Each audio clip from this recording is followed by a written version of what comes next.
Hello friends दोस्तों, episode के starting में हमें दिखाया जाता है कि इस डेंजर के अंदर जितने भी लोग आए होते हैं, इन्होंने यहाँ पर मौजूद सभी मॉन्स्टर्स को किल कर दिया होता है और इसी के साथ उनमें एक पर्सन बो रहा होता है। हमने यहाँ पर मौजूद सभी मॉन्स्टर्स को किल कर दिया है और यहाँ पर और मॉन्स्टर्स नहीं है, इसलिए हमें यहाँ से वापस चलना चाहिए। लेकिन इसी वक्त इन्हें एक पर्सन के चिल्लाने की आवाज आती है और हमें दिखाया जाता है कि यहाँ पर एक पर्सन ने अपने टीम मेंबर को किल कर दिया होता है और इसी के साथ वो बो रहा होता है, तुम्हारे साथ ग्रुप को ज्वाइन करना और डंजन में आकर मॉन्स्टर्स को किल करना ये काफी अच्छा आइडिया था। यहाँ पर मैं तुम सभी लोगों को मार सकता हूँ और तुम्हारे मैजिक स्टोन्स को हासिल करके मैं खुद को और भी बहुत ही तेजी से स्ट्रॉन्ग बना सकता हूँ। और वो यहाँ पर मौजूद लोगों को मारना स्टार्ट कर देता है और वो बहुत ही तेजी से यहाँ पर सभी लोगों को मार रहा होता है और इसी के साथ हम देखते हैं कि वो अटैक करने के लिए हांसू की तरफ आ रहा होता है। तो हांसू ने भी अपने डैगर को निकाल लिया होता है, लेकिन इसी वक्त वो पर्सन अपने स्पेयर के साथ अटैक करके हांसू के डैगर को दूर गिरा देता है और इसी वक्त वो हांसू के पेट में एक बहुत ही जोरदार पंच मार के उसे जमीन पर गिरा देता है और इसी के साथ वो पर्सन बुरा होता है। मुझे तो लगा था कि तुम यहाँ पर सबसे ज्यादा स्ट्रांग हो, लेकिन तुम तो मेरे एक पंच से ही बेहोश हो गई। जिसके बाद वो पर्सन चलता हुआ उस लड़की और उस आदमी की तरफ आ रहा होता है। तो ये देखकर वो कैप वाला पर्सन काफी ज्यादा घबरा गया होता है और वो उस लड़की से बोल रहा होता है, लड़की तुम मेरे पीछे रहना, मैं तुम्हें प्रोटेक्ट करूंगा। लेकिन इसी वक्त हम देखते हैं कि उस लड़की ने अपने पास से कोई वेपन निकाल लिया होता है जिसे वो उस पर्सन की तरफ पॉइंट कर देती है और इस वक्त वो उस पर्सन के हेड में शूट करके उसे यहीं पर किल कर देती है। और ये देखकर वो कैप वाला पर्सन काफी ज्यादा हैरान हो गया होता है और वो हंसते हुए बोल रहा होता है, छोटी लड़की तुम तो सच में बहुत ही ज्यादा अमेजिंग हो, तुम्हारी वजह से हम दोनों की ही जान बच गई है। लेकिन इसी वक्त वो लड़की उस पर्सन की तरफ भी अपने वेपन को पॉइंट कर देती है और ये देखकर वो पर्सन काफी ज्यादा हैरान हो गया होता है और वो बुरा होता है, बच्ची आखिर ये तुम क्या कर रही हो, आखिर तुमने अपने वेपन को मेरी तरफ पॉइंट क्यों किया है, क्या तुम मेरे साथ कोई मजाक कर रही हो। लेकिन इसी वक्त वो लड़की शूट करके इस पर्सन को भी यहीं पर किल कर देती है। जिसके बाद वो यहाँ पर मौजूद क्रिस्टल्स को उठाना स्टार्ट कर देती है और इसी के साथ वो यहाँ पर अपने मोनार्च से बात कर रही होती है और वो बोल रही होती है, मोनार्च जैसा आपने बोला था मैंने यहाँ पर मौजूद सभी लोगों को मारकर उनके मैजिक क्रिस्टल्स को जमा कर लिया है, लेकिन यहाँ पर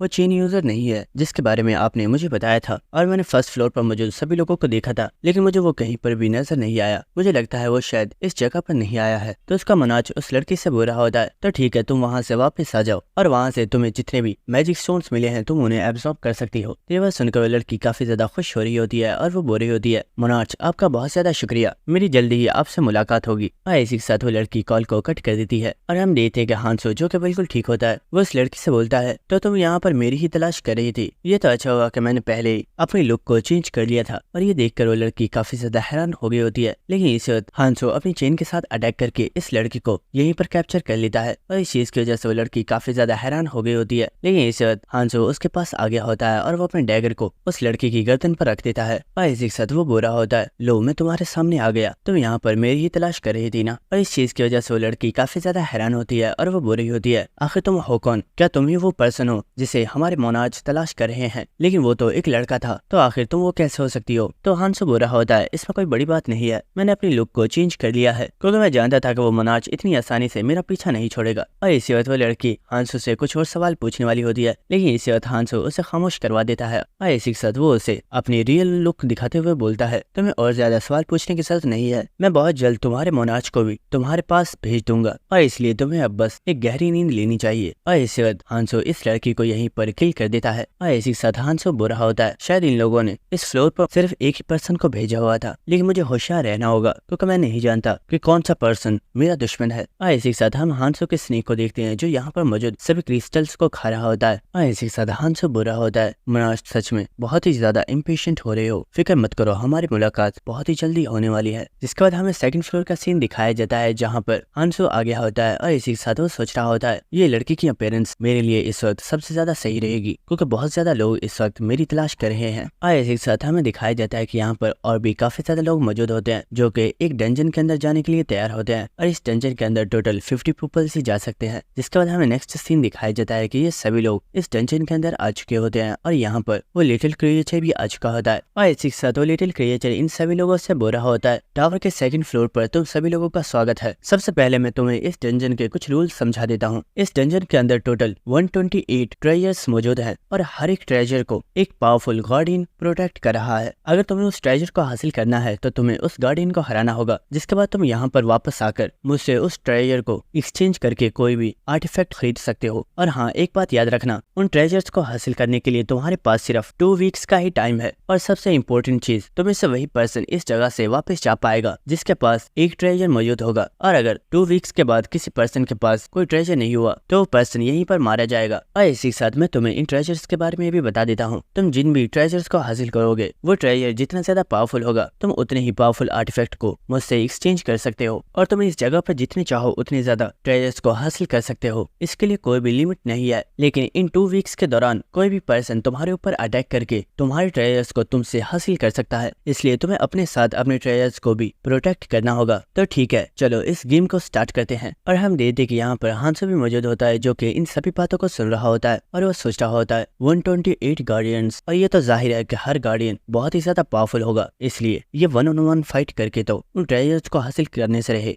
जिसके बाद हम यहाँ पर एक लड़की को देखते हैं जो कि सभी लोगों से बुरी होती है। दोस्तों सभी लोग मेरी बात सुनो, मुझे लगता है हम सभी लोगों को यहाँ पर टीम्स बना लेनी चाहिए, जिसके बाद हम लोग मिलकर उन गार्डियंस का शिकार करेंगे और हम बहुत ही आसानी से उनसे उन ट्रेजर्स को हासिल कर पाएंगे। इससे जो वीक लोग हैं उन्हें भी ज्यादा प्रॉब्लम्स को फेस नहीं करना पड़ेगा और वो भी यहाँ पर बहुत आसानी से सर्वाइव कर पाएंगे। तो ये बात सुनकर सभी लोग आपस में बातें करना स्टार्ट कर देते हैं और वो कह रहे होते हैं ये आइडिया तो काफी ज्यादा अच्छा है, इस तरह से हम बहुत आसानी से गार्डियंस को हरा पाएंगे और इस तरह हमारा बहुत ही ज्यादा टाइम भी बच जाएगा। लेकिन इसी वक्त हमें यहाँ पर एक लड़की और एक लड़की को दिखाया जाता है जिनमें से वो लड़का बोल रहा होता है तुम्हारा ये आइडिया काफी ज्यादा अच्छा है, लेकिन यहाँ पर मेरे क्लैन के कुछ मेंबर्स भी मौजूद हैं, अगर तुम लोग चाहो तो तुम यहाँ पर टीम्स क्रिएट कर सकते हो, लेकिन हम क्लैन के मेंबर्स को तुम्हारी टीम्स को ज्वाइन करने में कोई भी इंटरेस्ट नहीं है और हम अलग ही उन गार्डियंस को हराएंगे। तो इस पर्सन की बात सुनकर सभी लोग काफी ज्यादा हैरान हो रहे होते हैं और वो कह रहे होते हैं आखिरी पर्सन क्या कह रहा है, भले ये कुछ क्लैन मेंबर्स यहाँ पर मौजूद है लेकिन इतने थोड़े पीपल ज्यादा टाइम तक सर्वाइव नहीं कर पाएंगे, इसलिए यहाँ पर ग्रुप्स क्रिएट करना यही सबसे बेस्ट ऑप्शन है। लेकिन इसी के साथ हम यहाँ पर हांसो को देखते हैं जो कि सोच रहा होता है इस डंजन का एरिया बहुत ही ज्यादा बड़ा है और यहाँ पर जितने भी गार्डियंस मौजूद हैं उन सभी की लोकेशन को हमें मैप के ऊपर दे दिया गया है और मेरे लिए सबसे ज्यादा बेस्ट यही रहेगा कि मैं अकेले में जाकर इन गार्डियंस का शिकार करूं ताकि कोई पर्सन मुझे नोटिस ना कर पाए। और इसी के साथ हांसो यहाँ से जंगल की तरफ चला जाता है और उसे यहाँ से जाते हुए एक लड़की देख रही होती है और वो सोच रही होती है आखिर ये लड़की अकेले यहाँ से क्यों जा रही है, क्या इसे बिल्कुल भी डर नहीं लगता कि ये अकेली मारी जाएगी। जिसके बाद नेक्स्ट हमें हांसो की एक प्रीवियस मेमोरी दिखाई जाती है जहाँ पर किंग ताई हांसो को बता रहा होता है उस टेंशन में मौजूद सभी लोगों को सिर्फ ऐसा लगता है कि यहाँ पर मौजूद ट्रेजर्स ही सबसे बड़ा खजाना है, लेकिन ऐसी बात बिल्कुल नहीं है। उस डंजन में कुछ स्पेशल ऑर्ब्स भी मौजूद होते हैं जो कि बहुत ही ज्यादा शाइन करते हैं और लोगों को लगता है कि ये सिर्फ ऑर्डिनरी ऑर्ब्स हैं, लेकिन वो कोई ऑर्डिनरी ऑर्ब्स नहीं होते बल्कि ये बहुत ही ज्यादा स्पेशल ऑर्ब्स होते हैं जिन्हें तुम चाहो तो एक ट्रेजर की जगह पर यूज कर सकते हो और हम उन्हें आर्टिफैक्ट के बदले में भी एक्सचेंज कर सकते हैं। ये एक बहुत ही बड़ा सीक्रेट है जिसके बारे में किसी पर्सन को पता नहीं है और ये सीक्रेट मुझे बाय चांस ही पता चला था। और इसी के साथ हमें प्रेजेंट सीन दिखाया जाता है जहाँ पर हांसो ने अपने वेपन को निकाल लिया होता है और वो बुरा होता है मुझे उन ऑर्ब्स को हासिल करने की जरूरत नहीं है क्योंकि मैं गार्डियंस को हराकर उनके ट्रेजर्स को हासिल कर सकता हूँ। लेकिन इसी वक्त हम देखते हैं कि किंग ने अपनी अपीयरेंस को दोबारा से चेंज कर लिया होता है और वो बुरा होता है मुझे अभी के लिए उन ऑर्ब्स की जरूरत नहीं है, लेकिन इन ऑर्ब्स का यूज मैं अपने प्लान के अंदर कर सकता हूँ, इसलिए मुझे अपनी हंटिंग को स्टार्ट करना चाहिए। और इसी के साथ हमें दिखाया जाता है कि इस वक्त हांसो के सामने एक बहुत ही बड़ा गार्डियन मौजूद होता है जो कि देखने में काफी ज्यादा पावरफुल लग रहा होता है। जिसके बाद हमें दूसरे लोगों का सीन दिखाया जाता है और इन्हें इसी वक्त एक बहुत ही बड़े धमाके की आवाज आई होती है। ये सुनकर ये सभी लोग काफी ज्यादा हैरान हो रहे होते हैं और वो बुरे होते हैं आखिर ये आवाज किस तरह की थी, क्या किसी पर्सन ने किसी गार्डियन को हराया है। और इसी के साथ यहाँ पर लोगों को सिस्टम की तरफ से आवाज आ रही होती है और सभी को बताया जा रहा होता है 50 पीपल्स में से एक पर्सन ने फर्स्ट गार्डियन को हरा दिया है। और ये बात सुनकर सभी लोग काफी ज्यादा हैरान हो रहे होते हैं। लेकिन इस वक्त हम देखते हैं कि यहाँ पर जो येलो हेयर वाली लड़की होती है उसके ऊपर किसी पावरफुल गार्डियन ने अटैक कर दिया होता है, लेकिन वो लड़की इस अटैक को बहुत ही तेजी से डॉज कर लेती है और इसी वक्त वो इस गार्डियन को बहुत ही पावरफुल किक मारकर काफी ज्यादा दूर फेंक देती है। जिसके बाद एक पर्सन इस गार्डियन के ऑर्ब के ऊपर तीर के साथ अटैक करके इस गार्डियन को यहीं पर किल कर देता है। और इसी के साथ वो लड़का बुरा होता है मुझे पता नहीं था कि मेरी बॉस एक मॉन्स्टर को बिना देखे भी उसके अटैक को डॉज कर सकती है, ये सच में काफी ज्यादा कूल था। तो ये बात सुनकर वो लड़की बुरी होती है तो मैं यहाँ पर अपने तीर को यूज करने की जरूरत नहीं थी, मैं इस मॉन्स्टर को अपने एक और पंच के साथ हरा देती। इसके बाद वो लड़का बुरा होता है बॉस आपको क्या लगता है फर्स्ट गार्डियन को किस पर्सन ने हराया होगा, क्या आपको इस चीज का कोई आइडिया है। तो वो लड़की बुरी होती है इस बारे में मुझे नहीं पता, लेकिन ये बात तो कंफर्म है कि उस गार्डियन को किसी टीम ने मिलकर नहीं हराया है बल्कि उस गार्डियन को किसी अकेले पर्सन ने ही हंट किया है। जिसके बाद वो पर्सन बुरा होता है वैसे बॉस वहाँ पर काफी ज्यादा लोग थे, आपको नहीं लगता कि आपको वहाँ पर कुछ लोगों को अपना सबऑर्डिनेट कॉन्टेक्ट बना लेना चाहिए था और उन्हें अपने क्लैन में ऐड कर लेना चाहिए था। तो वह लड़की बोल रही होती है, तुम जानते हो मैं मोनार्च सिर्फ इस एबिलिटी के लिए बनी थी क्योंकि लोगों को कंट्रोल करने वाली एबिलिटी काफी ज्यादा पावरफुल है, लेकिन मुझे ज्यादा लोगों का ग्रुप बिल्कुल भी पसंद नहीं है। लेकिन इस वक्त वो लड़की इन लोगों को खामोश करवा देती है और वो बोलती है, कुछ लोगों का ग्रुप इस तरफ आ रहा है, इसीलिए सभी लोग फौरन से अपने ऑरा को छुपा लो। और इसी के साथ हमें उन ग्रुप के लोगों को दिखाया जाता है जिनमें उन लोगों का बॉस अपने साथियों से बोल रहा होता है, दोस्तों हम लोगों ने जिस तरह प्लान बनाया है हम बिल्कुल अपने प्लान के अकॉर्डिंग ही काम करेंगे, क्योंकि यही सबसे बेस्ट तरीका है ट्रेजर्स को हासिल करने का। हमें सिर्फ उन लोगों के ऊपर अटैक करना है जो ग्रुप्स में कम होंगे और हम उन्हें किल करके उनके ट्रेजर्स को उनसे ले लेंगे। और इससे हमें काफी ज्यादा फायदा भी होगा, क्योंकि उन लोगों को मारने के बाद उनसे जो भी मैजिक स्टोन्स हमें मिलेंगे उन्हें हम आपस में डिवाइड कर लेंगे, जिससे हमारी स्ट्रेंथ भी इंक्रीज होगी। और इसी के साथ वो पर्सन यहाँ पर काफी ज्यादा स्माइल कर रहा होता है। और इसी के साथ वो येलो हेयर वाली लड़की अपने साथियों से बोल रही होती है, ये लोग सच में बहुत ही बड़े बेवकूफ हैं, इन्होंने 10 पीपल्स का ग्रुप बनाया है और अगर ये चाहे तो बहुत आसानी से गार्डियंस को हंट कर सकते हैं, लेकिन ये गार्डियंस को छोड़कर ह्यूमंस को हंट करना चाहते हैं। इन्हें लग रहा है कि ये लोग सबसे ज्यादा स्ट्रॉन्ग है, लेकिन ये बात कोई नहीं जानता कि तुम्हारा ओपोनेंट कितना ज्यादा पावरफुल हो सकता है और हो सकता है कि किसी दूसरी टीम के हाथों से मारे जाए। लेकिन इसी वक्त हमें यहाँ पर हांसो को दिखाया जाता है जो कि बोलता है, ये जगह इसी तरीके से काम करती है और जो स्ट्रॉन्ग है उसी के रूल्स को फॉलो किया जाता है। और अचानक से हांसो को यहाँ पर देखकर वो सभी लोग काफी ज्यादा हैरान हो गए होते हैं। और इसी के साथ वो लड़की सोच रही होती है, आखिर ये लड़की यहाँ पर कब आई? मैंने इस चीज को पहले ही महसूस कर लिया था, क्या हमारे आसपास कोई स्ट्रॉन्ग पर्सन मौजूद है? क्या वो ऑरा इस लड़की का था? लेकिन आखिर ये हमारे पास क्यों आई है? क्या इसके पीछे इसका कोई मोटिव है? ऐसे अर्थ हम देखते कि यहाँ पर मौजूद वो आर्चर अपने वेपन को हांसो की तरफ पॉइंट कर देता है और वो बुरा होता है, लड़की आखिर तुम यहाँ पर क्यों आई हो? क्या तुम्हें हमसे कुछ चाहिए? तो हांसो बोलता है, मैं तुम्हें यहाँ पर कोई भी नुकसान पहुँचाने के लिए नहीं आई हूँ, बल्कि मेरे पास तुम्हारे मोनार्च के लिए एक प्रपोजल है। तो हांसो की बात सुनकर वो लड़का बुरा होता है, आखिर तुम किस प्रपोजल की बात कर रही हो? तुम उस बारे में मुझे बता दो, मैं तुम्हारी बात अपने मोनार्च तक पहुँचा दूंगा। तो ये बात सुनकर हांसो बोलता है, मुझे तुम्हें बताने की जरूरत क्यों है, जबकि तुम्हारा मोनार्च तो तुम्हारे बिल्कुल पीछे ही खड़ा है। ऐसी सर किंग बोलता है, क्यों लड़की, मैंने बिल्कुल ठीक कहा ना? ये बात सुनकर वो लड़की काफी ज्यादा हैरान हो रही होती है और वो सोच रही होती है, आखिर इस लड़की को कैसे पता कि मैं इन लोगों की मोनार्च हूँ? मैंने तो यहाँ पर किसी भी पर्सन को इस बारे में शक नहीं होने दिया है। कहीं ऐसा तो नहीं कि ये लड़की यहाँ पर बस एक गेस कर रही है? लेकिन मुझे ऐसा नहीं लगता कि ये यहाँ पर गेस करने की कोशिश कर रही है, बल्कि मुझे बिल्कुल ऐसी फीलिंग आ रही है कि ये लड़की जो कुछ भी बोल रही है वो उसके बारे में बिल्कुल श्योर है। लेकिन आखिर कोई पर्सन इतना ज्यादा स्ट्रॉन्ग कैसे हो सकता है? इस लड़की की बॉडी में से एक बहुत ही ज्यादा पावरफुल मर्डरस ऑरा रिलीज हो रहा है और मुझे लगता है ये यहाँ पर मौजूद सभी लोगों में सबसे ज्यादा पावरफुल है और अगर हमने इसे ऑफेंड किया तो ये हम सभी को किल कर देगी। और इसी के साथ हांसो बोलता है, मैंने कहा ना, मैं तुम्हें यहाँ पर कोई भी नुकसान नहीं पहुँचाना चाहती, मैं बस यहाँ पर तुम्हें एक प्रपोजल देने के लिए आई हूँ। तो ये बात सुनकर उस लड़की को यहाँ पर काफी ज्यादा गुस्सा आ गया होता है और वो बुरा होता है, अपनी बकवास बंद करो और साफ साफ बताओ आखिर यहाँ पर आने का तुम्हारा रीजन क्या है? लेकिन इस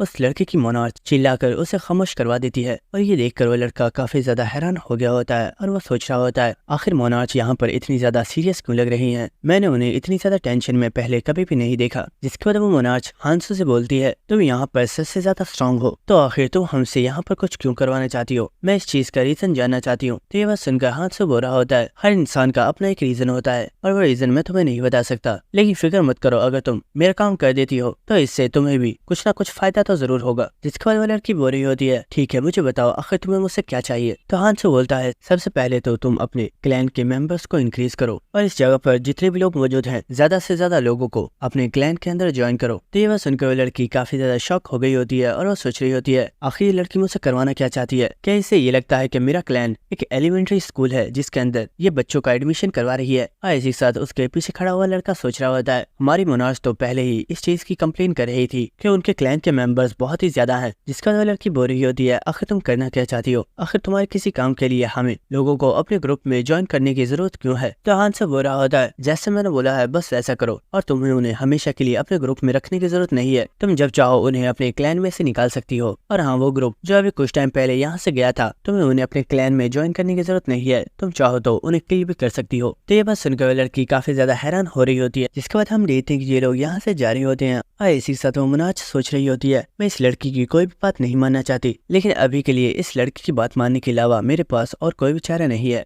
और इसी के साथ वो लोग यहाँ से चले जाते हैं, जिसके बाद हम किंग को देखते हैं जो कि अपनी स्टेटस विंडो को ओपन करता है और वो ट्रेजर जो कि उसे गार्डियन को मारने पर मिला था वो उसे सिस्टम में आर्टिफैक्ट के साथ एक्सचेंज कर लेता है। और इसी के साथ किंग सोच रहा होता है मेरे पास एक आर्टिफैक्ट मौजूद है और अब मैं कभी भी नेक्स्ट फ्लोर पर जा सकता हूँ। और इसी के साथ किंग सोच रहा होता है डार्क मुनाज तुम बस वेट करो, हमारी मुलाकात बहुत ही जल्द होने वाली है। दोस्तों यहीं पर हमारी एपिसोड खत्म हो जाता है। अगर आपको वीडियो अच्छी लगी तो चैनल को सब्सक्राइब कर देना और वीडियो को लाइक और शेयर भी कर देना। Thank you.